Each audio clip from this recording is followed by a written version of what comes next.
Journey of love. രചന നിലാവിൻ്റെ കൂട്ടുകാരി. അവതരണം സാലിം കരുളായി. നിനക്ക് ശാപം കിട്ടൂടി പിശാചെ. അയ്യോ! മാഹി സങ്കടത്തിൽ നെഞ്ചും തടവിക്കൊണ്ട് വിളിച്ചു പറഞ്ഞതും ആരും മാഹിക്കൊരു പ്ലേയിങ് കേസും കൊടുത്ത് ഒഴിഞ്ഞ കുപ്പികളും കൊണ്ട് താഴേക്ക് പോയി. ആര് പോയ വഴിയെ നോക്കി പല്ലിറമ്പി ഒരു തുള്ളി പോലും തലക്ക് കിട്ടാത്ത സങ്കടത്തിൽ മാഹി കണ്ണടച്ച് കിടന്നു. ഇതെവിടുന്ന മോളെ ഇത്രയും കുപ്പികൾ? ബക്കറ്റുകളിൽ നിറയെ മദ്യക്കുപ്പികളുമായി സ്റ്റേറിലേക്ക് വരുന്ന ആരുവിനെ കണ്ട് ഇന്ദു സംശയത്തിൽ ചോദിച്ചു. ഇന്ദുവിൻ്റെ കൂടെ സെറ്റിയിലിരുന്ന സീതയും അതേ സംശയത്തിൽ ആരുവിനെ നോക്കി. ഇതൊക്കെ അമ്മയുടെ മാഹിക്കുട്ടിൻ്റെ പണിയാ. ആരും എല്ലാം താങ്ങിപ്പിടിച്ച് സ്റ്റെയറിംഗിൽ കൊണ്ട് പറഞ്ഞു. വയ്യാതെ കിടക്കുന്ന അവൻ എങ്ങനെയാ മോളെ ഇതൊക്കെ ഇവിടെ എത്തിക്കുന്നത്? ആര് പറഞ്ഞത് വിശ്വാസമാകാതെ സംശയത്തിൽ എന്ത് ചോദിച്ചു. ഇവിടെ കിടന്ന് ഓടിട്ടാ മതിയല്ലോ, കൊണ്ടുകൊടുക്കാൻ ആൾക്കാരുണ്ടല്ലോ, അവരെ പറഞ്ഞിട്ട് കാര്യമില്ല. ഇത് വേണമെന്ന് പറയുന്നവർക്ക് ഇത്തിരി ബുദ്ധി വേണ്ടേ? പോട്ടെ മോളെ, അവനൊരു അബദ്ധം പറ്റിയതാകും. കെറുവോട് ആര് പറയുന്നത് കേട്ട് ചിരി അടക്കിക്കൊണ്ട് സീത പറഞ്ഞതും ഇന്ദുവും അത് ഏറ്റുപിടിച്ചു. പിന്നെ അബദ്ധം നല്ല ആൾക്കാരോടാണ് ഞാൻ പറഞ്ഞത്. ഏതായാലും നിങ്ങളുടെ മായിക്കുട്ടൻ്റെ ആഗ്രഹം ഞാൻ മുടക്കി കൊടുത്തിട്ടുണ്ടേ. അതും പറഞ്ഞ് ആര് ബോട്ടിലെല്ലാം കൂടെ താങ്ങി പിടിച്ച് വീടിൻ്റെ പുറകുഭാഗത്തേക്ക് നടന്നു. രാത്രി മാഹിക്കുള്ള ഫുഡും കൊണ്ട് റൂമിലേക്ക് വന്നതാണ് ആരു. ആരുവിനെ കണ്ടതും മാഹി മുഖം വീർപ്പിച്ച് അവളെ മൈൻഡ് ചെയ്യാതെ പിണക്കത്തിൽ മുഖം തിരിച്ച് കിടന്നതും ആരു മാഹിയുടെ ഭാവം കണ്ട് ചിരിയടക്കി മാഹിക്കരികിലെ ബെഡിൽ വന്നിരുന്നു. മാഹിയേട്ടാ, ദേ ഭക്ഷണം കൊണ്ടുവന്നിട്ടുണ്ട്. മാഹി തിരിഞ്ഞ് നോക്കുന്നില്ലെന്ന് കണ്ടതും ആരു പതിയവൻ്റെ ചുമലിൽ തട്ടി വിളിച്ചുകൊണ്ട് പറഞ്ഞു. എനിക്കെങ്ങും വേണ്ട, ആരുവിനെ നോക്കാതെ കെറുവിച്ചുകൊണ്ട് പറഞ്ഞു. അതെന്താ, ലക്ഷങ്ങൾ ഞാൻ കാരണം പോയ സങ്കടത്തിലാണോ? ആരു ബൗളിലുള്ള ഓട്സിൽ സ്പൂണിട്ട് ഇളക്കിക്കൊണ്ട് കളിയായി ചോദിച്ചു. ആണെങ്കിലും നിനക്കെന്താ, ഒന്ന് പോവോ, എനിക്ക് ഉറങ്ങണം. മാഹി ആരുവിനെ നോക്കാതെ മുഖം വീർപ്പിച്ചുകൊണ്ട് പറഞ്ഞു. ഉറങ്ങിക്കോ, പക്ഷെ ഭക്ഷണം കഴിച്ച് മരുന്ന് കുടിച്ചിട്ട് മതി, അതുകൊണ്ട് വേഗം കഴിക്ക്. ആര് സ്പൂണിൽ ഓട്സ് എടുത്ത് മായിക്ക് നേരെ നീട്ടിക്കൊണ്ട് പറഞ്ഞു. എനിക്ക് വേണ്ടെന്നല്ലേ നിന്നോട് പറഞ്ഞത്? അതും പറഞ്ഞ് മാഹി ആരുവിൻ്റെ കയ്യിലുള്ള സ്പൂണ് തട്ടിക്കളയാൻ വന്നതും ആര് അതിനു മുമ്പ് വേഗം കൈ പിൻവലിച്ചു. അതെ, എന്നോടുള്ള ദേഷ്യം ഭക്ഷണത്തിനോട് തീർക്കണ്ട. ദേഷ്യവും വാശിയും തീർക്കാനുള്ളതല്ല ഭക്ഷണം. ഒരു നേരം കിട്ടാതാകുമ്പോഴേ വിശപ്പിൻ്റെ വില അറിയൂ. ഉപദേശത്തിന് നന്ദി, ഒന്ന് പോയി തരൂ, മാഹി ദേഷ്യത്തിൽ പറഞ്ഞു. ഇല്ല, നിങ്ങൾ ഈ ഭക്ഷണം കഴിച്ച് ഈ മരുന്ന് കഴിച്ചാൽ ഞാൻ പോകും. ആരും മാഹിയുടെ വാശി ജയിക്കാൻ സമ്മതിക്കില്ലെന്ന വാശിയിൽ അവിടെ തന്നെ ഇരുന്നു. ഇത് വലിയ കുരിശായല്ലോ, ഏത് നേരത്തോ എന്ത് ഇതിനൊക്കെ കേട്ടാൻ തോന്നിയത്. ആര് പോകുന്ന ലക്ഷണമൊന്നും കാണുന്നില്ലെന്ന് കണ്ടതും മാഹി പതിയെ പെറുപെറുത്തെങ്കിലും ആരും അതെല്ലാം വ്യക്തമായി കേട്ടിരുന്നു.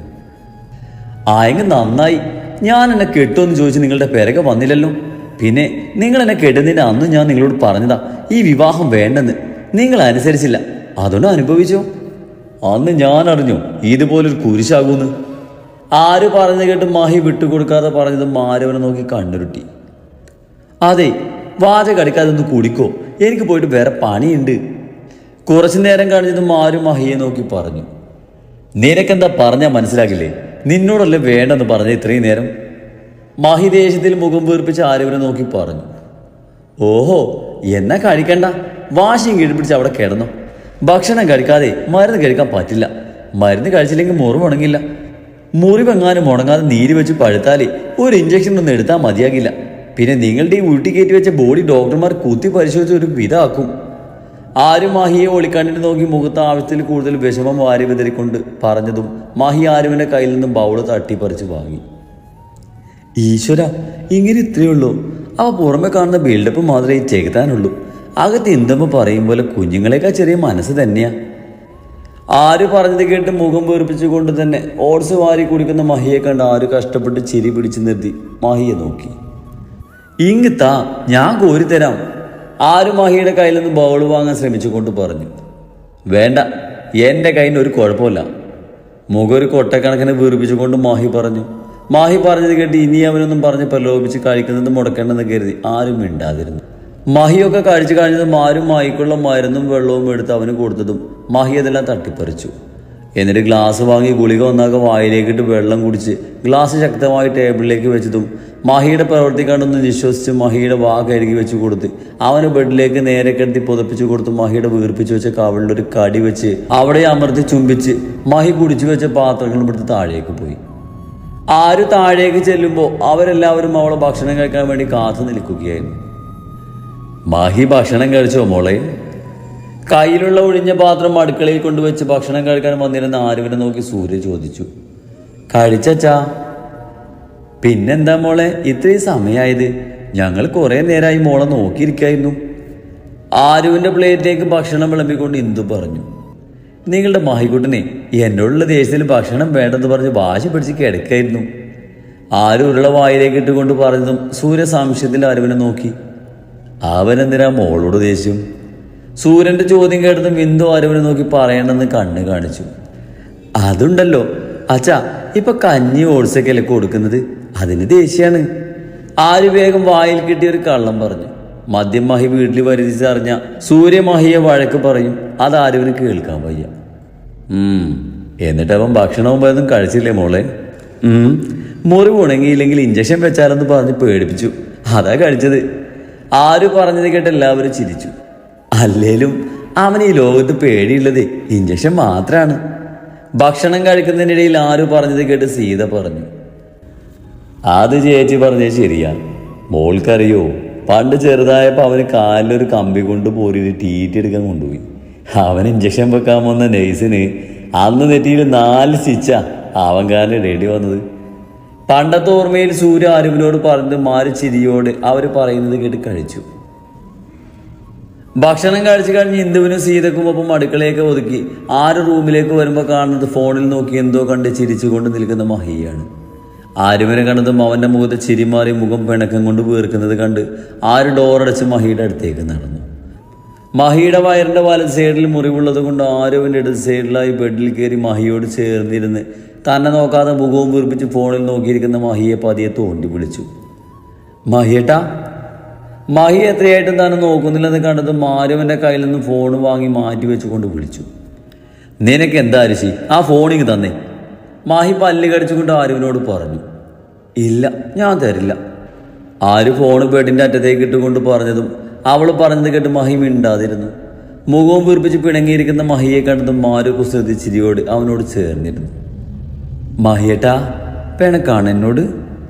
ആരു മഹിയുടെ മുഖത്തേക്ക് ഉറ്റുനോക്കി അവൻ്റെ കവളിൽ പിടിച്ച് വലിച്ചുകൊണ്ട് ചോദിച്ചു. തൻ്റെ നെഞ്ചിൽ അമർന്ന ആരുവിൻ്റെ ശരീരത്തിൻ്റെ മർദ്ദവത്തിൽ മഹിയുടെ ദേഹമൊന്ന് വിറച്ചു. ആരുവിനെ തന്നിൽ നിന്നും മടത്തി മാറ്റുവാൻ നോക്കിയതും അവൾ ഒന്നുകൂടെ അവനോട് ചേർന്നിരുന്നതും മഹിയുടെ വേഗത്തിൽ മിടിക്കുന്ന ഹൃദയതാളം ആരുവിലേക്ക് തുളഞ്ഞു കയറി. ഇതിപ്പോ പൊട്ടോ മഹിയേട്ടാ? ആരു മഹിയുടെ നഗ്നമായ നെഞ്ചിൽ കൈവച്ച് ചിരിയോടെ ചോദിച്ചതും മഹി വെപ്രാളത്തിൽ ആരുവിൻ്റെ കൈകൾ തൻ്റെ നെഞ്ചിൽ നടത്തി മാറ്റി അവളുടെ കണ്ണുകളിലേക്ക് നോക്കാനാകാതെ മഹി മുഖം വെട്ടിച്ചു. തൻ്റെ മുഖത്തും കഴുത്തിലും പതിക്കുന്ന ആരുവിൻ്റെ നിശ്വാസങ്ങൾ അവളുടെ ദേഹത്തിൻ്റെ ചൂടും മഹിയിൽ വല്ലാത്ത വെപ്രളം തീർത്തു. AC-യുടെ തണുപ്പിലും വിയർക്കുന്ന മഹിയെ കണ്ടപ്പോൾ ആരുവിൻ്റെ ചുണ്ടിൽ കുസൃതി ചിരി വിരിഞ്ഞു. എന്തെങ്ങനെ വേർക്കുന്നത്? മഹിയുടെ ചെന്നിയിലൂടെ ഒഴുകുന്ന വിയർപ്പ് തുള്ളികളെ വിരൽ കൊണ്ട് തുടച്ചു മാറ്റിക്കൊണ്ട് ചുണ്ടിൽ ചിരി മായാതെ മഹിയുടെ മുഖത്തേക്ക് ഉറ്റു നോക്കിക്കൊണ്ട് ആര് ചോദിച്ചതും മഹി പതർച്ചയോടെ കൈകൾ ചുരുട്ടിപ്പിടിച്ചിരുന്നു. മാഹിയേട്ടാ, എന്നോട് പിണക്കാണോ? മഹിയൊന്നും മിണ്ടാത്തത് കണ്ട് ആരുവിനെ നെഞ്ചിലൂടെ വിരലൊടിച്ചുകൊണ്ട് ചോദിച്ചു. ആരുവിനോട് പോകാൻ പറയണമെന്നുണ്ടെങ്കിലും ഇതുവരെ താൻ അടുത്തേക്ക് വരുന്നത് പോലും ഇഷ്ടമില്ലാതിരുന്നവളുടെ അടുത്ത് നിന്നും അപ്രതീക്ഷിതമായി ഇതുപോലെയുള്ള പ്രതികരണം കാരണം മഹിയുടെ കിളികളെല്ലാം പറന്നു പോയിരുന്നു. നാവ് ചലിപ്പിക്കാനാകാതെ മഹി ആരുവിനെ നോക്കിയിരുന്നു. മദ്യപാനം ആരോഗ്യത്തിന് ഹാനികരാണെന്ന് അറിയില്ലേ? ഇങ്ങനെ മദ്യപിക്കുന്നത് നല്ലതല്ല. കൂടാതെ ഇപ്പോഴത്തെ അവസ്ഥ എങ്ങനെയും, അതുകൊണ്ടല്ലേ ഞാനതെടുത്ത് കളഞ്ഞത്. ഇതുപോലെയുള്ള ചെറിയ കാര്യങ്ങൾക്കൊക്കെ ഇങ്ങനെ പിണങ്ങി മുഖം വീർപ്പിച്ച് കിടക്കുന്നത് മോശമാണേ. മഹിയുടെ നെഞ്ചിലെ രോമത്തിൽ വിരൽ ചുഴിച്ചുകൊണ്ട് പറഞ്ഞതും ബോധം വന്നതുപോലെ മഹി ആരുവിൻ്റെ കൈ തൻ്റെ നെഞ്ചിൽ നടത്തി മാറ്റി. അങ്ങോട്ട് മാറി നിൽക്കടി, മനുഷ്യനെ കൺട്രോൾ കളയാൻ നിൽക്ക പിശാച്. ആരുവിനെ തട്ടി മാറ്റി അവസാനം പറഞ്ഞത് അവൾ കേൾക്കാതെ പതിയെ പറഞ്ഞു. നിങ്ങൾ നന്നാവില്ലടാ ചേക്കുത്താനെ. ആരു മഹിയെ നോക്കി ദേഷ്യത്തിൽ പറഞ്ഞ് അഴിഞ്ഞു വീണ മുടി വാരിക്കെട്ടി ബാത്റൂമിലേക്ക് പോയതും മഹി അതുവരെ പിടിച്ചു വെച്ച ശ്വാസം നേരെ വിട്ട് കണ്ണുകളടച്ച് ബെഡിലേക്ക് കിടന്നു. ആര് ഫ്രഷായി ഇറങ്ങാൻ തുടങ്ങുമ്പോൾ കാണുന്നത് ഉറങ്ങുന്ന മഹിയുടെ അടുത്തേക്ക് നിൽക്കുന്ന സൂര്യയാണ്. മഹിയുടെ നെറുകയിൽ തലോടി നിറഞ്ഞ കണ്ണുകൾ ഒപ്പി സൂര്യ തിരിഞ്ഞതും തന്നെ നോക്കി നിൽക്കുന്ന ആരുവിനെ കണ്ടതും അവൾക്കായി ഒരു വരണ്ട പുഞ്ചിരി നൽകിക്കൊണ്ട് സൂര്യ മുറിവിട്ടു പോയി. ആര് വിഷമത്തോടെ സൂര്യ പോയ വഴിയെ നോക്കി വാതിൽ ചേർത്തടച്ച് മഹിക്കരികിലേക്കായി വന്നു കിടന്നു. മഹി സൂര്യയുടെയും ഇന്ദുവിൻ്റെയും സ്നേഹം മനസ്സിലാകാതെ അവരുമായി ഉടക്കി നടക്കുന്നതിൽ ആരുവിന് അവനോട് ചെറിയ രീതിയിൽ നീരസുണ്ടായിരുന്നുവെങ്കിലും തൻ്റെ അമ്മയുടെ സ്ഥാനത്ത് വേറെ ആരെയും കാണാൻ സാധിക്കാത്ത അവൻ്റെ മനസ്സിനെ കുറിച്ച് ആലോചിച്ചപ്പോൾ അവളിൽ ആ കുഞ്ഞു നീരസവും മാഞ്ഞു പോയിരുന്നു. എങ്കിലും ഇവർ തമ്മിലുള്ള പ്രശ്നം മാറ്റി ഇവരെ പഴയപടിയാക്കണമെന്ന് ആരും മനസ്സിൽ വിചാരിച്ചിറങ്ങി. കിടക്കുന്ന മഹിയെ ഒന്നുകൂടെ നോക്കി സ്നേഹത്തോടെ അവൻ്റെ കവളിൽ അമർത്തി ചുംബിച്ച് അവൻ്റെ കയ്യിൽ ചുറ്റിപ്പിടിച്ച് തോളിൽ മുഖം ചേർത്ത് ആര് കിടന്നു.